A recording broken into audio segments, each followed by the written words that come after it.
hahabulin niya lagi yung ating desired temperature na sinet sa likod. Or kung gusto natin baguhin, let's say negative 25, yun, nakaset na siya. Okay po, so ayan po, lumalamig na po yung likod natin. Meron din po siyang defrost feature. So halimbawa, tayong grip assist handle po dito para pag-akyat at pagbaba ng painante. Tapos meron tayong curtain na transparent para ma-prevent protection sa mga alikabok at ibang amoy. Hindi po pumasok sa loob. Hindi po tayong LED light. So meron tayong panic button dito.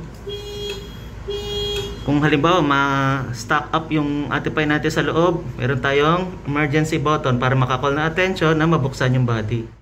Yan. Pagka umaatras po, ano po yan? magpa-project po agad. Kumukha po niya, may tao po sa likod. Nade-detect niya po na may malapit po sa likod.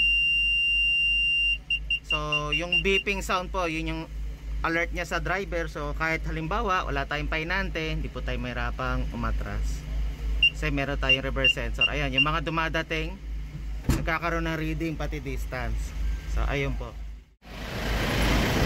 not 1, not 2, but 4 reverse sensor. So hindi lamang po kotse or SUV ang may reverse sensor.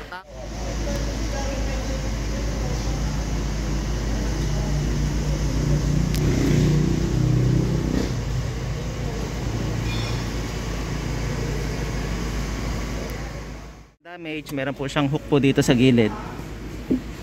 So ayan, secure na siya.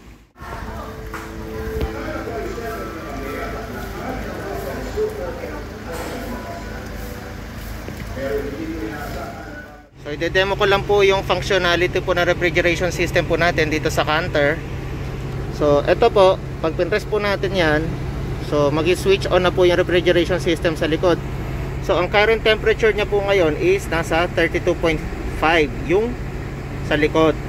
So nakita nyo, nag-engage na po yung snowflake icon dito. So ibig sabihin lumalamig na po yung sa likod. So ang hinahabol natin temperature is negative 25 degrees. Example po, gusto natin iset ng tuwing paaandarin natin yung truck, ang kailangan niya ma-memory sa temperature is, let's say halimbawa gusto ko lagi naka 18 degrees siya. Pag pinindot natin yung set, tatandaan niya na ngayon yun. So every time na paandarin natin yung refrigeration system, hahabulin niya lagi yung ating desired temperature na sinet sa likod. Or kung gusto natin baguhin, let's say negative 25, yun, nakaset na siya. Okay po, so ayan po, lumalamig na po yung likod natin. Meron din po siyang defrost feature. So halimbawa wala na po tayong i-deliver sa likod, wala nang lamang kargamento, pwede siya mag self defrost. Pindutin lang natin to para yung power at fuel consumption ng truck hindi po nasasayang, kasi wala na po tayong i-deliver, wala nang laman yung likod eh. Okay po, so hindi niya pala.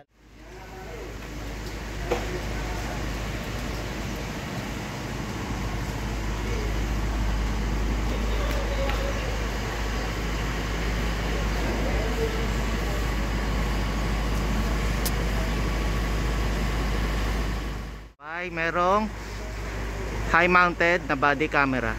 So meron din po tayong rubber stopper po dito sa likod. So para pag atras at kung sakali masagad, hindi po basta madamage yung ating body. So protection siya or pangkalso.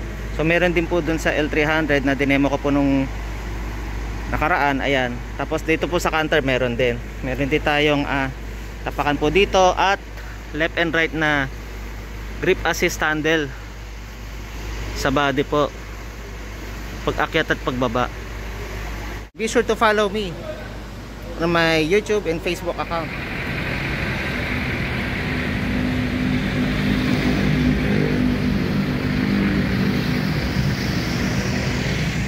Wala, habang kayo po ay patuloy na nanonood dyan, huwag nyo kalimutang mag-like at subscribe sa aking channel. Sarap talaga ng radyo na truck.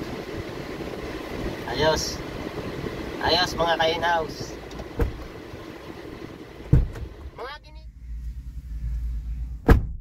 So ayun, pag sarado pa lang po ng pinto, quality na siya kasi galabog pala ng pinto para tayo nasa loob ng kotse, no? Ang tahimik ng pagkaka-shut ng door, pero